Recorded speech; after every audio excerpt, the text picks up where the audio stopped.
Hello everyone, I'm Isabel, and as you can see on the slide below, that's a picture of me, and that's me doing a tour 2 years ago at Masterpiece. We're so sorry we can't do tours this year due to COVID, but we're doing this today. So we're going to look at 5 works of art and hopefully see you again next year at Masterpiece in 2021.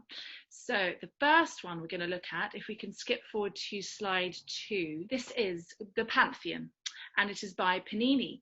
In 1734 he painted it, and it's from the Dickinson Gallery, and it's actually one of my favourite buildings in Rome, where I lived for 3 years. And this is a painting by a famous artist who was also trained in architecture and theatrical design, so he wasn't just an artist. And he was a veduisti, which was a type of artist who specially looked at views of cities, like Canaletto did with Venice.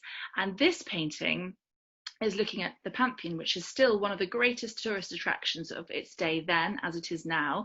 And in this painting, you can see foreign visitors and Romans all mixing together, congregating at the Pantheon, and they often prayed and they chatted and they admired the beautiful architecture. As you can see, the amazing roof there with the oculus, which is the hole in the ceiling, which is the Latin word for eye. And it was actually 27 foot wide. Can you imagine? It's so wide. It's holding the roof up itself, and you can see 2 little tiny birds peeking through over the rim there at the top, and the beautiful clouds floating by.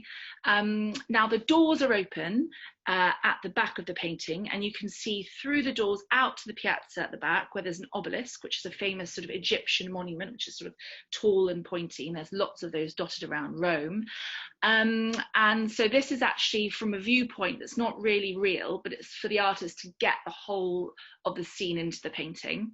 And through the oculus, we can see, as I said, sorry, the clouds, and we can see this beautiful light reflecting down through that.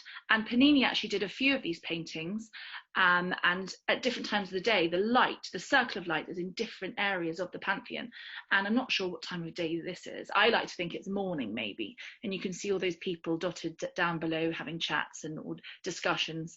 And it's one of my favorite paintings and one of my favorite buildings in Rome.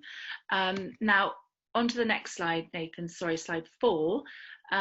We can see this is Giovanni Paolo Panini himself. This was painted by a French artist, Louis Gabriel Blanchet. And this is who painted the one we're looking at now. On to slide 5, I want to give you a little history of the Pantheon itself, because we want to know what building we're talking about here. Now, Marcus Agrippa built this first building of the Pantheon, but it burnt down in 27 BC. He built it on his property in the Campus Martius in Rome, destroyed by a fire. A second temple was built, also destroyed by a fire.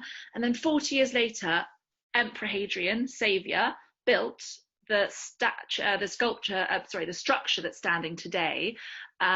He was a brilliant emperor, and he rebuilt it, but still Agrippa's mark remains. Can you see across that slide it says in Latin, Marcus Agrippa Luci Filius Consul Tertium Fecit, which means in Latin, Marcus Agrippa, son of Lucius, consul for the 3rd time, built this, which I think slightly strange, or rather lovely of Hadrian to keep up Marcus's name up there, considering he didn't actually build this particular one. So I quite want to find out why that happened. So I'll be doing that later on. So Marcus Agrippa's name is up there on the front of the building, and those colossal columns holding up that facade there. And then in 609 CE, the Emperor Phocas gifted the Pantheon to Pope Boniface IV. Who then consecrated the building as a church, and it became a Christian place of worship. And even now, the Catholic Church holds masses and weddings there to this day. And Pentecost, which is in May, is pretty cool. These firemen climb up that, can you see, not the actual sort of pediment there, behind it, there's the roof which leads to the oculus. They climb up there and scatter rose petals through the roof. And these beautiful rose petals come down. through the Pantheon roof on Pentecost. I've also seen snow fall through the roof, which is pretty cool. And rain often falls through the roof because it rains a lot in Rome, contrary to popular belief. And actually they have a clever system where there's some holes in the floor and slightly tilted marble floor, and the rain just trickles through and drains away. And the last thing I wanted to say on this slide was that it houses a lot of famous dead bodies too. My favourite one being Raphael, amazing artist. His body is here and he's buried here, Raphael's body, and a composer called Corelli, and two kings and queens of Italy. That's the interior, a photograph of the interior with the oculus. Can you see that? Which is, we can go back to later, look at the painting by Panini, but this is quite interesting to see what it looks like in real life. And that beautiful ceiling, which has these perfect squares all lined up, and it really is stunning. That's the only light source for the Pantheon, and it brings in a lot of light. The other thing which is interesting is there are quite a lot of earthquakes in Rome, because there's a earthquake, what's it called, oh, those things that run down the side, anyway, a fault line, and to help all these buildings stay upright, quite interestingly, the concrete is mixed with a form of limestone and volcanic ash, which creates sort of crystals which prevent cracks in these buildings. And there are actually two volcanoes in Italy. So isn't that interesting? Volcanic ash mixed with limestone helps keep all these buildings upright and survive all these earthquakes. The other thing is Pantheon. If you separate the two words, pan means all and theon means gods. So originally it was a temple for all gods before it became a Christian church. So I think that's it. Oh, and the last thing was on this slide, before we move on to our next painting, is Panini painted this exterior painting of the Pantheon, which also shows you how beautiful he painted, the detail he does as an architect, Veduisti painter. And that's also a picture of the obelisk outside, which, if you can look closely, there are hieroglyphics there. They were all brought over from Egypt, and they, as I said, dotted around Rome, and one of them is in the square outside the Pantheon. Anyway, hope you enjoyed that. We are now going to go on to the next slide 7, our second painting. This is Jeune Fille au Chien, Pierre Bonnard, 1910, at the Robelent and Buena Gallery. And I love this painting because it's quite relevant to how we've all been feeling, perhaps. It reminded me of homeschooling. I can't see any of you right now, but I reckon you were all homeschooling the last few months. And I think this mummy and daughter, or it could be a governess even, is she telling her daughter maybe, come on, stop patting the dog, the beautiful dog. Bonnard loved dogs. He had lots of dogs and cats in all his paintings. It's time to do your homework. And funnily enough, my daughter and I looked at this and we thought, actually it looks like a laptop on her lap, but I don't think it is, because in 1910 laptops weren't invented. But we think that maybe for our sake we might sort of recognize that, although it's probably a book. Anyway, so this is the young girl with her dog and her governess or mother, probably about to do some schooling at home, just like all of us. Now, Bonnard also didn't paint faces particularly clearly, but here you can see the expressions, even though he's only done a dab here and there, show the shadows and shapes for noses and eyes. I think she looks a bit sad, actually, but hopefully she will do her homework and then get a treat afterwards, like I give my children. Next slide, slide 8, please. Nathan, thank you. This is to show you the man behind the painting. This is Pierre Bonnard. On the left, a black and white photo, and on the right, this is Pierre in his studio. And it's incredible how colour adds to a black and white photo, really makes it come alive for us, because black and white photos often make it feel a bit removed, a bit far away. But suddenly on the right, that colourful painting of Pierre bending down with all those oil paints all scattered around, really brings to life his studio and how he painted. All Pierre Bonnard actually worked from memory, unlike a lot of artists who might, for example, Monet worked outdoors, dragging all his stuff around in a wheelbarrow around his garden, painting lots of views, whereas Bonnard often went out, heard the sounds, smelt the smells, looked around, thought, you know what, I'm going to paint that in a few days. And once he went to Rome, he painted a view 6 years later. I mean, that is a memory painting, isn't it? He painted a beautiful, wonderful work of art called in the Piazza del Popolo, which was on display at Tate Modern last year, of some lemons, a lemon cellar in Piazza del Popolo, and I found out that he painted that 6 years after he went to Rome. So he paints fleeting moments, almost like it's captured in a photograph. They're unconventional compositions, and they're often domestic scenes and vibrant landscapes filled with movement and the rhythm of life. And as you can see in his next painting I wanted to show you in slide 9, Nathan, thank you. This is his dining room, which was on display again last year. And you can see here that his pictures are quite simple, and he does familiar themes of something. This is a table with things with food on, and I don't know if you can spot 2 cats. Have a look now. Have a look, and then tell me later if you can spot them in the questions at the end. He was fascinated with tricks of perspective. So here you can see him looking down, but the lady's on the right, and she's sort of pulling our eye into the picture at the back. And he uses really bright colours, although the jeune fille with her dog is a slightly muted palette, but often he painted with brighter colours. And he also was inspired by people like Paul Cézanne, a post-impressionist. So he was often inspired by people like that. So this is really the beginning of modern art arriving in the art world. So this one is called Dining Room, and it was painted in 1913, and it really explored colour, perspective, and the crisp light outside, and it really leads our eye through into the painting. And I have to say, this is my favourite one last year in Tate Modern. Right, so the next painting, let's carry on to the wonderful Iris Tree. This is by Augustus John, and it's a portrait. And I don't know if you guys know much about portraits, but they've been around forever, portraits, from the caveman days right up until now. And this portrait is of Iris Tree, who was a pretty famous lady in the 1920s. And she was quite sort of independent lady. She cut all her hair off. Can you see here? She had a bob and a fringe, and she wore quite theatrical clothes. She was one of 3 daughters, and her father was an actor, and she was surrounded by bohemians and actors and artists her whole life. She was quite a carefree, liberated woman for her day, and by the age of 11 she'd already sat for her first portrait by William Nicholson, which is pretty amazing. She was also painted by Vanessa Bell and Man Ray, so she was painted by a lot of famous artists. And she also was in a film called La Dolce Vita. She had a cameo role in that, which is a famous Italian film. And she was trained at the Slade School of Art.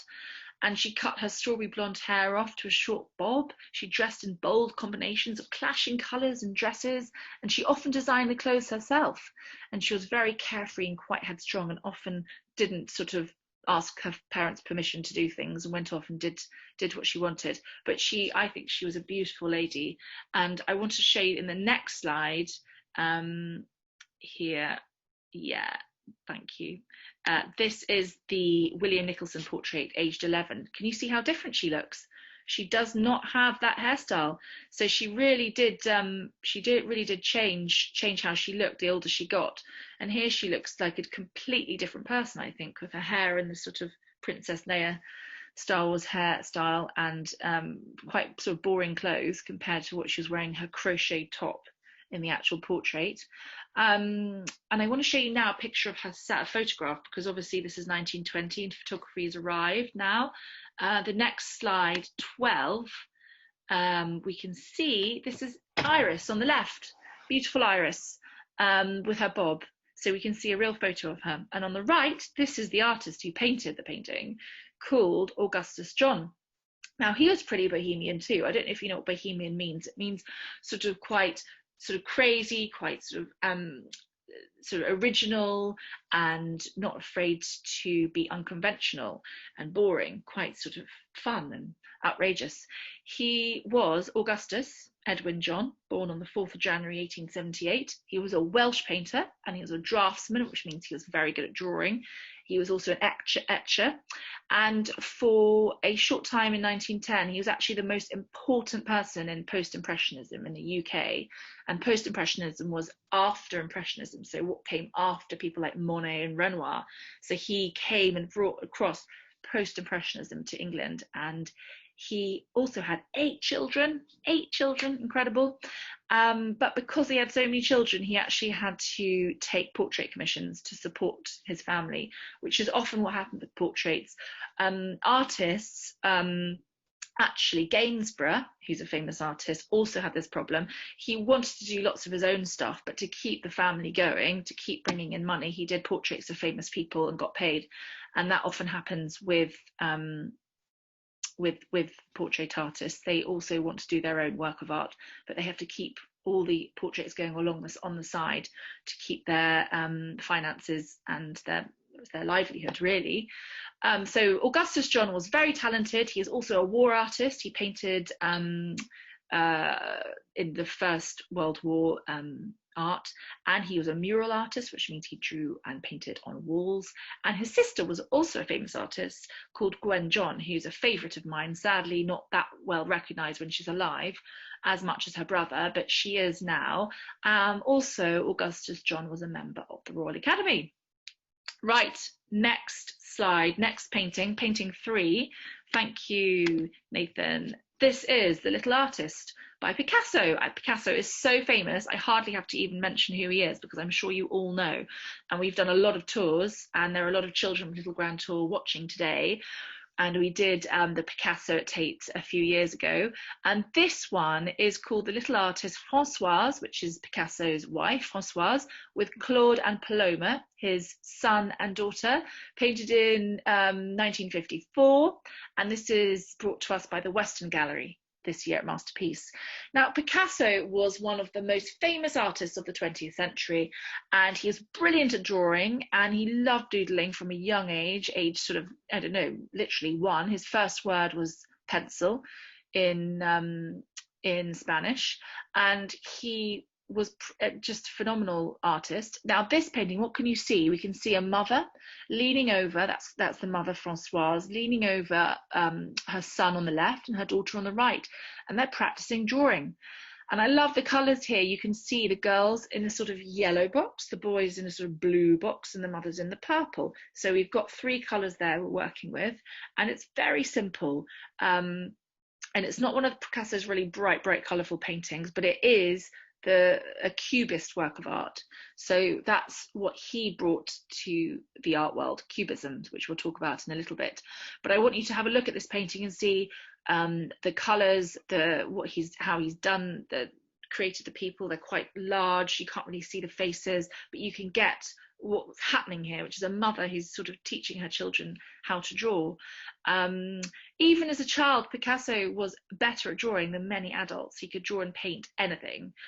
He liked to experiment in new ideas as well. And the next slide, please, slide 14, we can see Picasso here on the left, and there are the children of Françoise.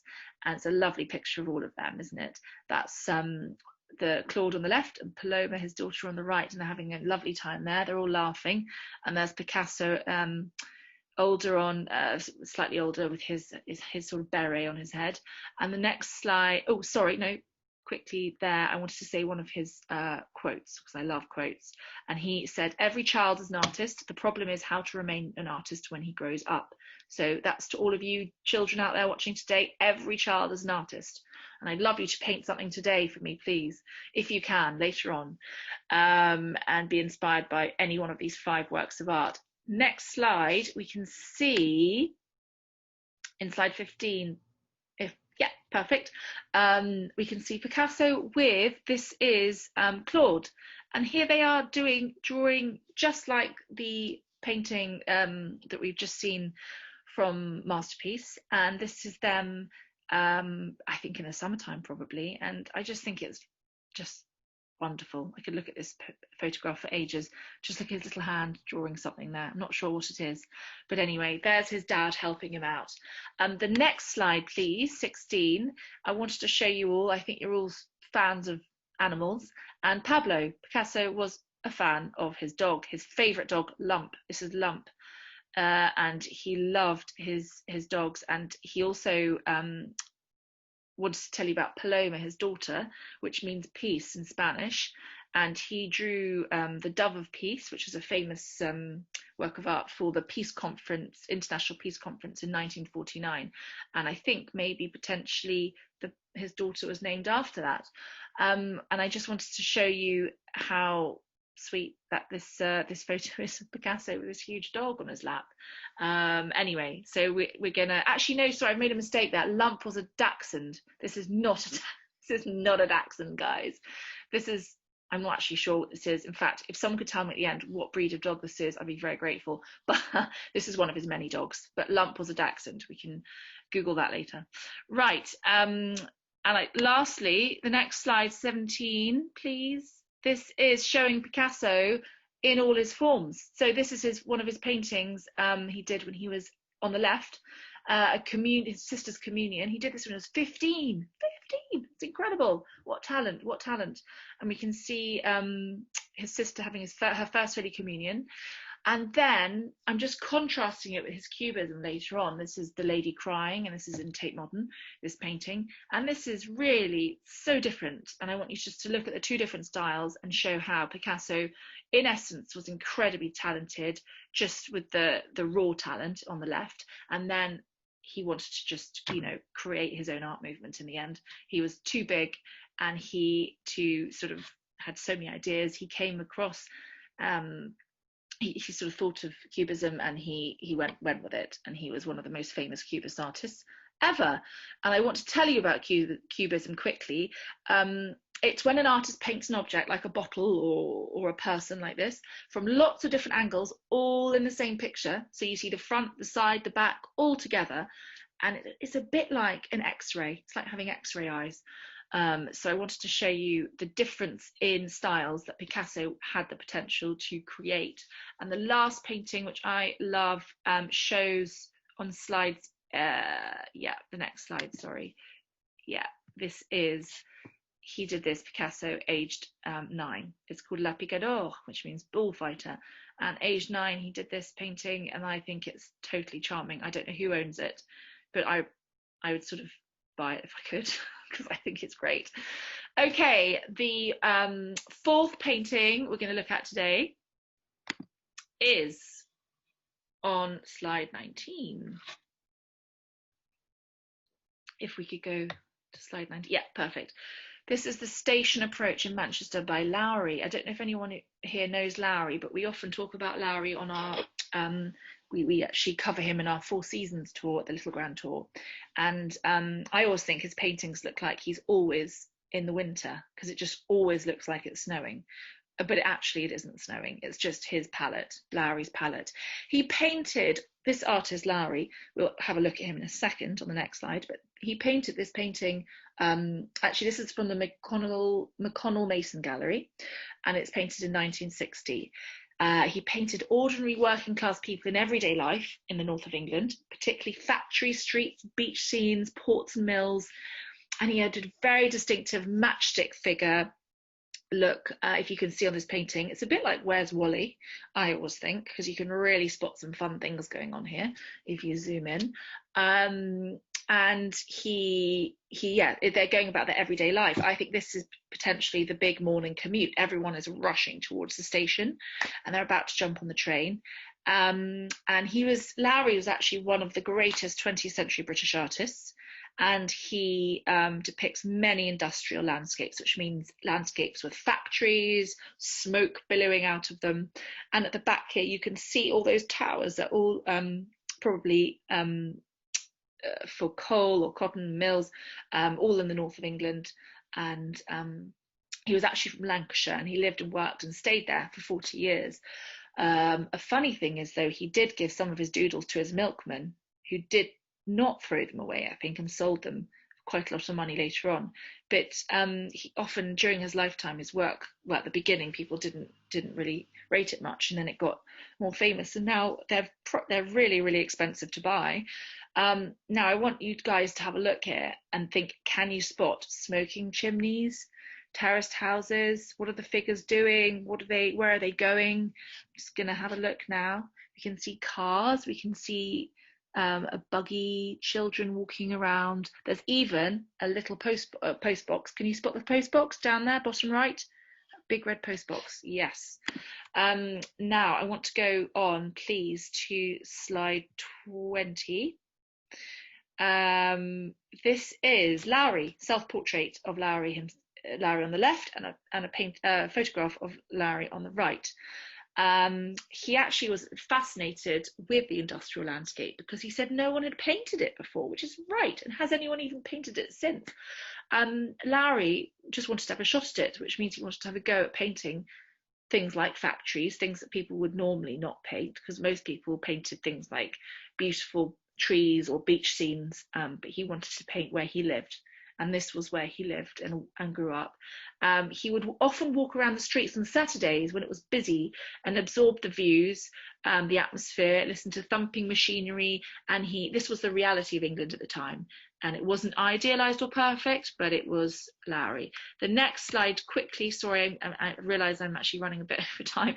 This last one is the fun fair that he did, and I want you to have a quick look at the sparklers in the bottom and the children there, and all those high tops, but also at the back he still managed to add in, on top right corner, a factory. Right, the last slide, 22, sorry, going through now. This is Barbara Hepworth. It's a sculpture, and it is from the Richard Green Gallery in 1966. Barbara Hepworth was an English artist, sculptor, who was incredibly famous, and actually the most famous woman artist of the 20th century. He also friends with Henry Moore, a famous sculptor, and a pioneer in her field of modern sculpture, and is really considered to be just phenomenal. Now this is a maquette, which means it's like a practice piece for the real thing. The real thing is huge, massive, and you can actually walk through it, and this is the practice for it. It engages with the what Barbara wanted to do was people to walk through and engage with the sculpture, and it was a huge pieces, squares with holes in them, all put together. They weren't perfect circles, and they had different patination and different sort of tones, but it was a really, really cool sculpture, because I'll show you now. We went there last summer. To the next slide, please, Nathan. And this, yeah, here's my son Joseph in the hole. And that is Barbara's studio, which they've kept looking pretty like it did in her day. So you can go there if you ever get to Cornwall. You can go and have a look, and you can go and have a see where she did all her sculpting, and we really enjoyed going. Actually, the next slide is another, yeah, slide 24, please. Yeah, this is again on the actual sculpture itself. We thought we might get told off, we weren't quite sure, but then we found out, no, this is proper engagement. We were allowed to walk through and experience the space that Barbara had created. And on the left, can you see there? She had a bed in her garden. She was so busy, she didn't even have time to sleep in her house. She slept in her garden. She also had triplets, which are triplets children, but they were never allowed in her studio. They had to stay in a different house, often with a nanny, because she was so focused on her art. The last thing I want to say is the next slide, 25. She started this whole thing of piercing holes in sculpture. She was the first one to do this, and this was her famous hallmark, which what made her famous. And the last slide you can see on slide 26. This is Hepworth here with this beautiful smooth sculpture she's doing here, and again a hole right in the middle. And she really wants the relationship to be about the human figure and the landscape, the texture, and how it sort of talks to us. And the final slide on 27 is another one of Barbara with one of her sculptures. And that is the end. I'm so sorry it's run over slightly. Are there any questions? Thank you, Isabel. Yes, we have a couple of questions. Yeah. So the first one is from Catherine Turner, saying, oh, Catherine, hi. What do you like more, paintings, drawings, or sculptures? Good question. I actually prefer paintings. I like the colours. I don't know why. I mean, I do love sculptures, don't get me wrong, but I think there's more for me to look at in a painting. Great. And then the next question is from Natalia. What are your favourite virtual museums to visit during lockdown? Oh gosh, you know what? All of them. I've got a really good link that I can share. I don't know how I can share it with you, but um, it's a link to all of them. But I'd have to say, Take Britain for children at the moment. They have a really fun thing with Jacqueline Wilson, so you could go on the Take Britain website and have a look at that because that's one of my favourite museums. Also, the Andy Warhol exhibition we've all missed out on, sadly. That's online too, and that's super fun to have a look at. So those two, say. Great. And before the next question, we just want to give a shout out to Tristan at SJ Phillips, whose son is watching and wanted you to know. Oh, hi. And the next question is from Orla in London, who asks, what's your favourite Picasso and what's your favourite Hepworth? Oh, wow. Hi, Orla. Nice to hear you. What's my favourite Picasso? Oh, gosh. Just trying to think. Do you know what? It is. Oh, I wish I could show you because it's not one of the ones I've talked about. It's actually her. It's a lady with a baby, and she's feeding her baby, and it's in the Picasso Museum, I think, in Madrid. And it's a beautiful painting. And she's got a blue ring on her finger. I don't know if you can Google that and have a look, and then you can see it's. If you look up Picasso, woman, mum breastfeeding baby, blue ring or something, and then you'll see that's my favourite. And what was the other one? Oh, Hepworth. I think there's one in St